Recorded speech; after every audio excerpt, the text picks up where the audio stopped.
Olá a todos, sejam bem-vindos de volta para a nossa última parte desse treinamento nos aspectos básicos de funcionamento de um microscópio eletrônico de varredura. E eu vou falar para vocês hoje, então, do microscópio eletrônico de varredura como ferramenta analítica, ou o uso do MEV como instrumento de análise química, além da produção de imagens de alta resolução lateral. As duas principais técnicas analíticas, as mais comuns encontradas em um MEV são a espectroscopia por dispersão de energia de raio-x, conhecidas aí por EDS ou pela sigla EDX, e a espectroscopia por dispersão de comprimentos de onda de raio-x, conhecidas como WDS. Essas técnicas combinadas com as imagens nos permitem estudo composicional, ou seja, a gente faz uma discriminação dos elementos químicos presentes na amostra, na área analisada. Podemos fazer um mapeamento químico, fazer um mapeamento estrutural e podemos combinar essas técnicas também, depender da necessidade e da criatividade do pesquisador. Aqui nós temos um espectro de EDS típico.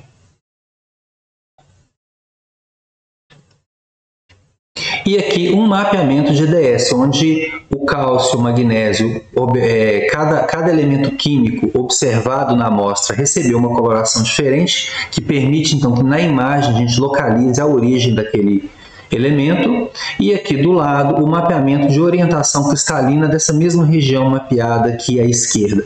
Aqui em cima uma imagem, uma foto de um microscópio eletrônico de varredura com um detetor de EDS aqui de um determinado fabricante, sem entrar em detalhes sobre qual fabricante. E uma das aplicações que permite a combinação dessas coisas aí, uma aplicação muito popular, é a análise forense, que tem a sigla em inglês de Gunshot Residue.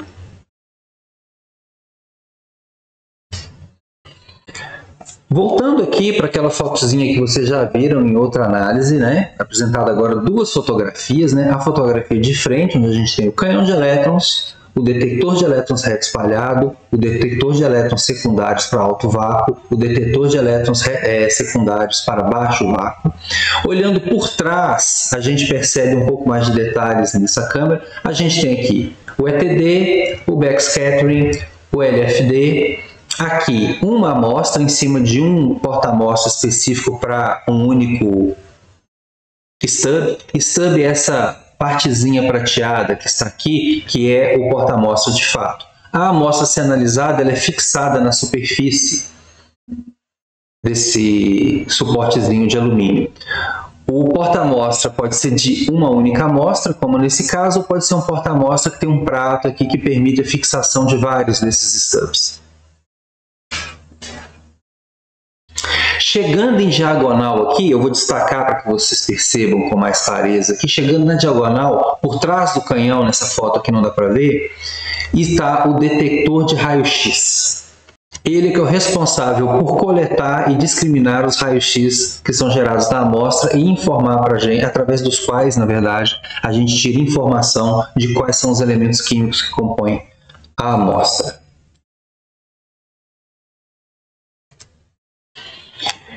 Então, relembrando que o meu feixe primário ele interage com a minha amostra em nível atômico, tanto com o núcleo quanto com a eletrosfera, gerando elétrons reto espalhados da interação com o núcleo e da interação com a eletrosfera, que envolve transferência de energia do feixe primário para o átomo. Isso dá origem a elétrons secundários e fótons de raio-x. E como que esses fótons de raio-x têm origem? Então agora eu tenho aqui um desenho mais rudimentar ainda do que o átomo da minha amostra. Um modelo bem esquemático, com o núcleo, a eletrosfera e um elétron presente em um dos níveis eletrônicos desse átomo. Em um primeiro momento, o feixe primário transfere energia para esse elétron da amostra. Esse elétron, então, ele é ejetado, vira um elétron secundário, e dependendo da transferência de energia, do equilíbrio de cargas aí dessa transferência, o elétron do feixe primário interage com o núcleo e é ejetado novamente e se torna um elétron retroespalhado. Essa ausência de elétron que fica aqui nessa camada eletrônica, a gente dá o nome de buraco. E pela tendência do princípio de menor energia, de mínima ação, de qualquer sistema físico, o que acontece agora é que um elétron de uma camada mais energética, ele percebe esse buraco, ele percebe essa possibilidade de decaimento, então ele vai realizar uma transição, decaindo de uma camada mais energética para uma camada menos energética. Acontece que para esse fenômeno acontecer, é preciso que esse elétron libere a diferença de energia excedente aqui. E devido a diferenças, os valores energéticos envolvidos aqui, quando esse decaimento ocorre, acontece a liberação de um fóton que, em função da energia envolvida, está na frequência dos raios-x característicos dessa amostra. Daqui a pouco eu vou discutir um pouquinho mais por que característicos. Cada elemento da tabela periódica tem a sua própria distribuição eletrônica aqui. Isso funciona como uma impressão digital de cada elemento.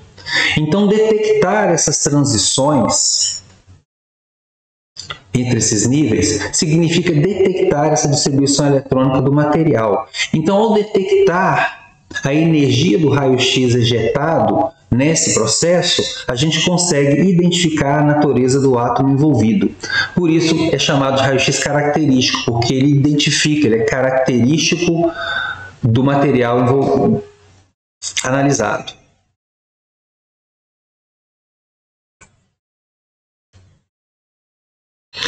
Dessa forma, o que é um espectro de raio-x? Então, o detector de raio-x detecta aquele raio-x, ele funciona como um funcionário do IBGE.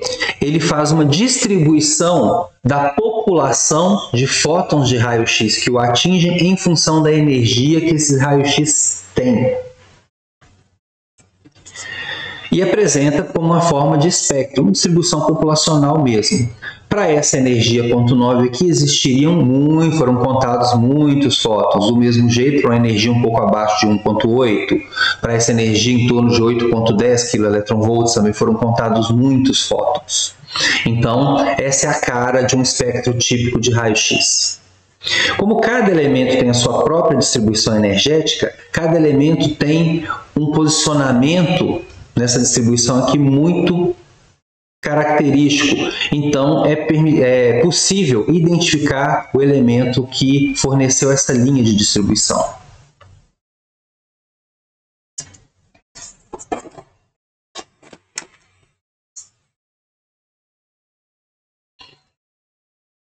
Agora, como são diversos níveis energéticos em um átomo, as combinações de transmissão são muito numerosas. Então vamos entender brevemente aqui a nomenclatura que se dá a esses picos observados nessas transições. Não é?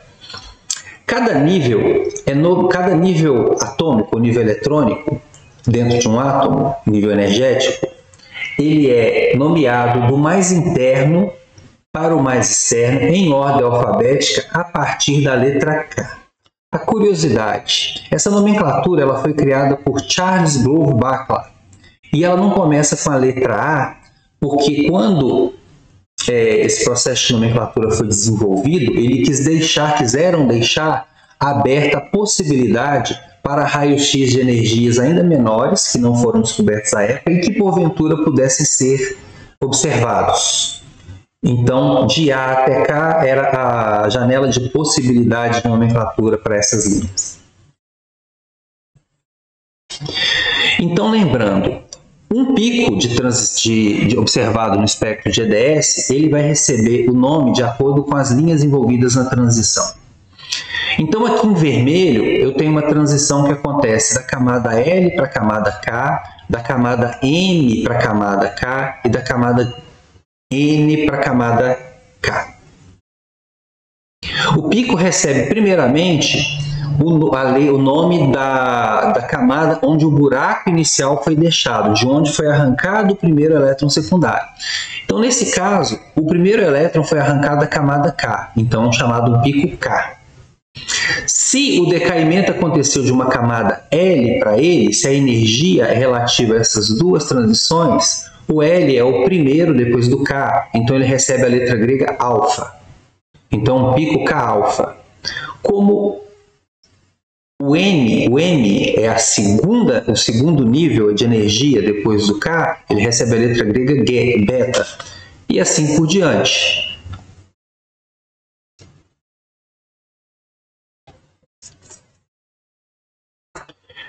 O mesmo acontece aqui. Se o buraco original foi deixado numa camada L, o pico então recebe o nome de um pico L. Se a transição acontece do primeiro vizinho, é alfa, do segundo vizinho, beta, e assim sucessivamente. As transições elas são mais numerosas como as mostradas aqui. Além disso, existe a questão da degenerescência dessas linhas. As linhas K, L, M, N, elas não são linhas únicas, existem subníveis. E nesse caso, os subníveis são representados por números. Então, por exemplo, como eu falei antes, uma transição de L para K é uma camada K, alfa. Pode ser alfa 1, alfa 2, dependendo do subnível L em que essa transição acontece. O mesmo para as outras. Então você tem 3 indicadores aí do pico.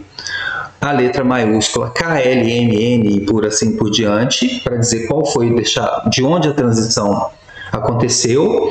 A letra grega dizendo qual foi o subnível de decaimento, o nível de decaimento, e o númerozinho aqui no subíndice dizendo se é do primeiro subnível ou se é do segundo subnível de uma determinada camada.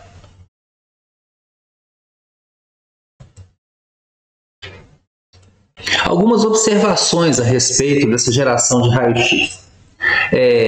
Em feixes de alta energia, quando o feixe primário tem alta energia, as linhas K e L elas são as mais visíveis, que são as linhas de alta energia, porque elas estão mais próximas do núcleo. São elétrons que estão mais próximos do núcleo, então você precisa de mais energia para arrancá-los. Em feixes de baixa energia, se a energia do feixe primário é baixa, você não vai conseguir excitar essas transições mais energéticas. Então, somente as linhas L e talvez as M são visíveis. Então, de maneira geral, as energias do raio-x são o seguinte: as camadas M têm uma energia menor que a camada L, que tem uma energia menor que a camada K. Trabalhando a 30 kV, por exemplo, você não vai conseguir observar nenhuma linha para elementos que têm um número atômico maior que 25. Porque o feixe não vai ter energia suficiente para excitar esses níveis energéticos. A 300 kV, por exemplo, aí você já tem energia suficiente para enxergar todas as linhas disponíveis na tabela periódica. Por que isso? Para você poder saber. Ferro, por exemplo, tem uma linha K-alfa em torno de 6. Então você não pode trabalhar com 5 kV se você acha que tem ferro na sua amostra. Nióbio tem uma camada, uma transição K-alfa em torno de 16. Então é preciso trabalhar com pelo menos 20 kV do feixe inicial. Então, se você desconfia que tem nióbio na sua amostra, ou você quer provar que tem nióbio e mapear o nióbio, já sabendo de outras medidas prévias, você precisa utilizar uma energia maior do que 16, 20 kV, por exemplo.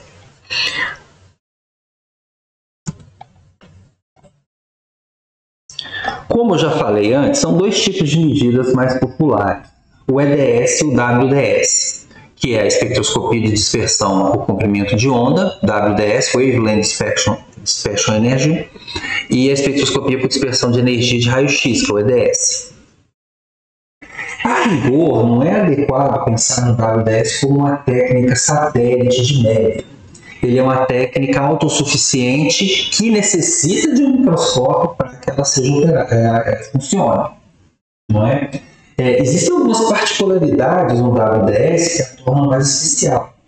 Contudo, para efeito informativo e devido às suas similaridades e possibilidades, é sempre adequado mencioná-la quando se fala de EDS e de técnicas analíticas usando o MEV. Contudo, a gente não vai dar detalhes sobre WDS nesse treinamento não, apenas para efeito informativo ela foi citada. Uma vez obtido o espectro de EDS, é preciso extrair informação desse resultado. O resultado mais imediato é a identificação elementar, mas em alguns casos as pessoas podem querer fazer uma análise qualitativa das concentrações relativas do elemento.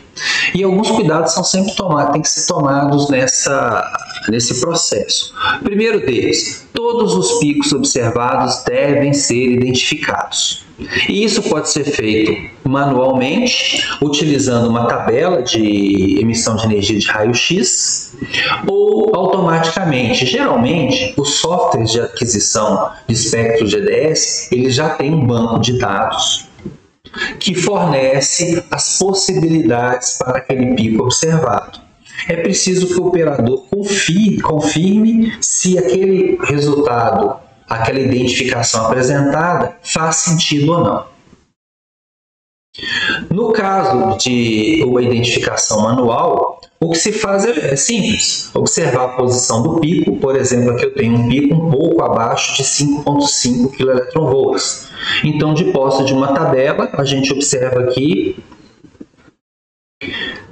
sei lá, aí você faz uma identificação mais detalhada exatamente da posição do pico, 5,4 nesse caso aqui, e quem tem pico em torno de 5,4 aqui, esse valor, que é do cromo e é uma transição Ka-alfa 1.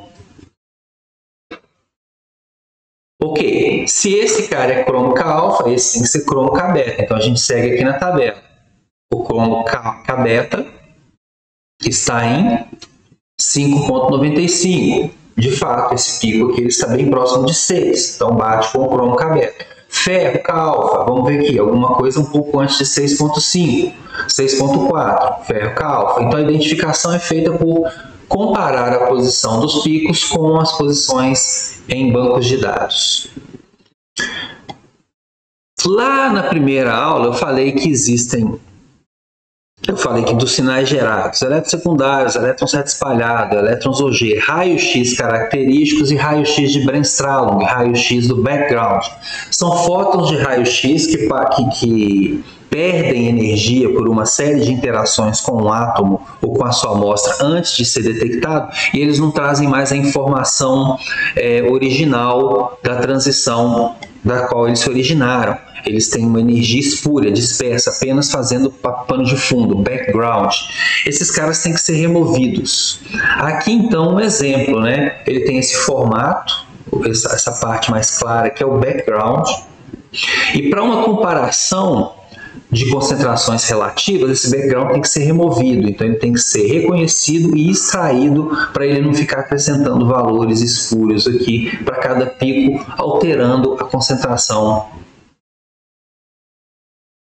dos materiais. Nesse caso, por exemplo, esse pico de prata aqui, ele teria esse valor de background aqui somado a ele, que é muito maior para esse pico de ouro que está aqui. Então, obviamente, a prata apareceria aqui com uma concentração maior do que ela realmente tem em relação ao ouro. Ao realizar esse tipo de trabalho, você tem que ser cuidadoso com alguns artefatos. A sobreposição de pico, alguns artefatos espectrais e descargas e faíscas que porventura podem acontecer. Lembra que você está jogando elétron na sua amostra, você está jogando carga elétrica ali. Algumas faíscas podem acontecer devido à proximidade da amostra com as partes mecânicas do equipamento. Descargas e faíscas em geral não formam picos com alargamento gaussiano assim, é apenas uma linha aqui muito bem definida, então ela é fácil de ser reconhecida e desconsiderada. Mas eu quero falar de alguns outros artefatos espectrais que podem acontecer.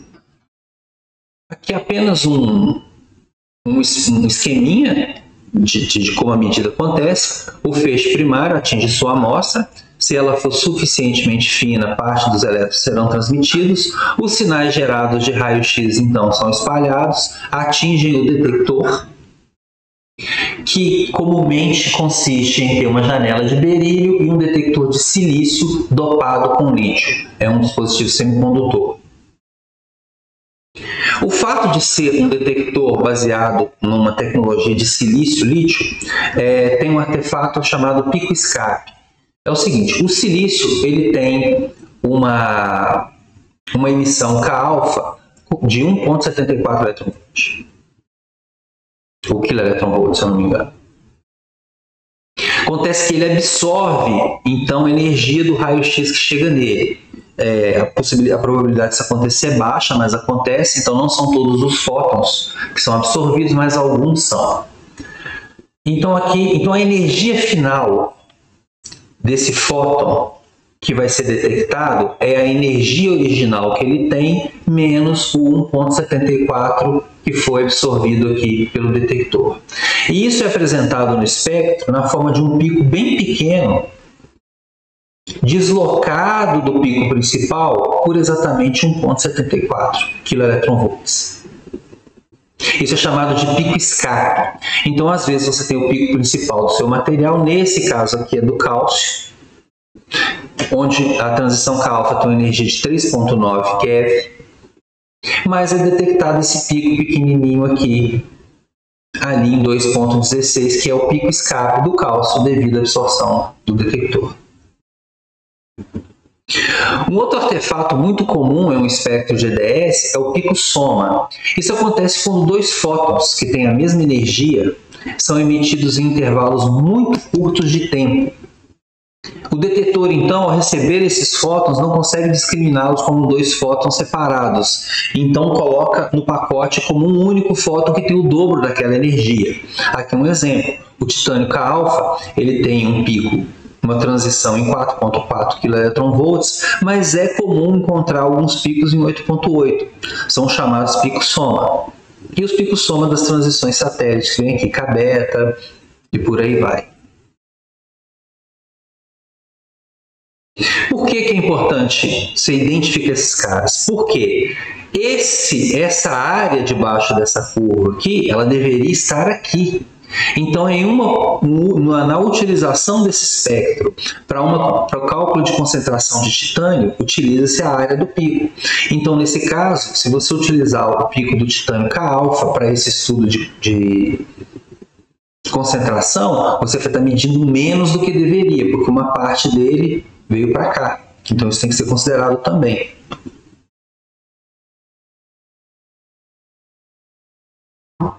Outro artefato, não é bem um artefato, mas é uma característica intrínseca da medida, cada elemento tem a sua distribuição eletrônica característica, mas muitas dessas transições têm energias similares ou quase iguais. Um exemplo é que a transição K-alfa do flúor, ela acontece em 0,68 kV, enquanto a transição L-alfa do ferro acontece em 0,07. Se você está trabalhando com energias, como eu dei o exemplo antes, abaixo de 5 eletronvolts, e você detecta esses picos aqui na casa de 0,7, vai ficar sempre a dúvida, é um pico de flúor K-alfa ou é um pico de ferro L-alfa? Para isso, você teria que aumentar a energia do feixe primário para tentar detectar o ferro K-alfa. Uma vez detectado o ferro K-alfa, ok, esse cara tem uma grande chance, o menorzinho tem uma grande chance de ser o ferro L-alfa. Caso o ferro K-alfa não seja detectado, você dá mais uma prioridade para a identificação como flúor. Claro que você precisa conhecer a história prévia da sua amostra antes para saber se esses dois elementos têm sentido que eles estejam presentes na sua amostra. Um outro exemplo que acontece bastante é que o ferro K-alfa tem uma transição quase igual à do manganês K-beta. Então aqui, se você tem em amostras de aço, você tem manganês e ferro. Então o pico que aparece aqui na posição do ferro K-alfa, ele está se sobrepondo ao manganês K-beta aqui nessa posição. E aqui outros elementos que têm picos, né, um outro exemplo de outros elementos que têm picos de transições parecidas aqui, o silício K-alfa, o rubídio K-alfa, o tungstênio K-alfa. Observando a deconvolução aqui, os picos não são exatamente iguais, mas a resolução do detetor não é suficiente para discriminá-los. Observe que a largura meia altura do pico do silício aqui é da mesma ordem de separação desses dois picos aqui. Então é preciso ficar muito atento para esse tipo de artefato durante a análise de um espectro de EDS. Uma correção que geralmente já tem de fábrica dentro desses equipamentos, dentro desse sistema que faz essas coletas para uma análise qualitativa é a correção ZAF, de número atômico, absorção e fluorescência. De número atômico, o que acontece é que os diferentes elementos da tabela periódica não emitem os raios-x isotropicamente. Ou seja, eu quero dizer que eles não emitem, os raios-x não saem da amostra todos na mesma direção para os mesmos elementos. Os elementos têm uma distribuição espacial levemente diferente. Então, o raio-x atinge a amostra, os elétrons que eu coloquei aqui em verde atingem a amostra, os raios-x são gerados e deixam a amostra por todo o espaço, formando um certo ângulo sólido. Esse seria o caso ideal. Acontece que o detector ele não ocupa toda a semisfera superior da câmara do microscópio, ele ocupa uma parte só. Então tem uma questão de geometria aqui. Certos materiais emitem preferencialmente para os lados. Então, nesse caso, o raio-x desse meu elemento amarelinho aqui seria detectado aqui pelo meu detector de raio-x de uma maneira muito mais eficiente do que desse outro elemento roxo aqui que emite mais vertical. Então, independente do elemento em roxo aqui ter uma concentração maior do que a do amarelo, o amarelo vai ser detectado com mais eficiência. Isso pode levar a interpretações errôneas sobre concentração. Uma outra questão que eu preciso levar em consideração é de como está a distribuição dos seus elementos da superfície para o final do volume de interação. Raios-x gerados no fundo vão colidir com outros átomos com muito mais probabilidade do que raios-x gerados na superfície. Então, para alcançar o detector de raio-x, os fótons precisam navegar dentro da amostra por um volume relativamente grande, considerando os valores, as dimensões envolvidas. E nesse trajeto, eles vão trombando em átomos diferentes. Eles podem ser absorvidos, nesse caso esses átomos podem ser absorvidos e nem serem detectados, então aqueles elementos que estão mais profundos na sua amostra ali, ou os raios-x gerados em regiões mais profundas, não serão detectados, o que não quer dizer que aquele elemento não exista, ele só está fora da área de análise. Ou nesse processo, digamos que eu tenho o átomo de um elemento A, o átomo de um elemento B muito próximo, o fóton que foi gerado pelo elemento A, que deveria ser detectado com uma energia relativa ao elemento A, no caminho até o detetor ele encontra um átomo de um elemento B e transfere para esse átomo energia de tal forma que as transições eletrônicas aconteçam no átomo B. E o fóton que vai ser detectado pelo meu sistema, ao invés de ser o fóton do átomo A, é o fóton do átomo B. Então eu vou contar mais do átomo B e menos do átomo A numa possível medida de intensidade de concentração relativa desses dois elementos.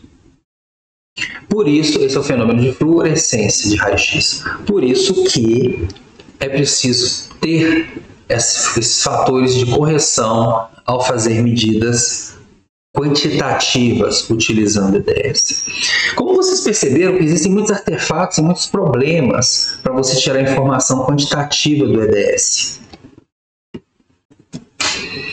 Existem fenômenos de sombra, pois o detector não está isotropicamente distribuído para pegar todos os raios-x ejetados. Você pode ter elementos que estão concentrados em uma face da sua amostra que está mais escondida em relação a outra, então você teria favorecimento nesse caso. Então, fazer quantificação utilizando EDS é uma coisa que não é trivial. Então, sempre que perguntam como fazer quantificação usando raio-x, usa WDS. Utiliza o EDS para identificar os elementos presentes, mas a concentração relativa você parte para o comprimento de onda. Pessoal, mais uma vez eu agradeço a todos o interesse no nosso treinamento. Estamos à disposição para esclarecer quaisquer dúvidas, basta entrar em contato. Venham nos conhecer, aqueles que puderem, aqueles que não são de Belo Horizonte, que estiverem passando por aqui, agende uma visita conosco. Venham conhecer as nossas estruturas, conhecer o que podemos fazer aqui no Centro de Microscopia da UFMG. Mais uma vez, muito obrigado a todos vocês. Como foi dito algumas vezes ao longo dessas apresentações, não se trata de um curso formativo de microscopia. O nosso objetivo com essas apresentações curtas é introduzi-los ao mundo da microscopia eletrônica de varredura, apresentando alguns princípios básicos de funcionamento do equipamento e explicando alguns termos técnicos utilizados durante a execução de experimentos em MEV. Aqueles que quiserem, sintam-se à vontade para nos dar retorno do que acharam dessas aulas. Toda contribuição será aceita. Muito obrigado mais uma vez e até uma próxima.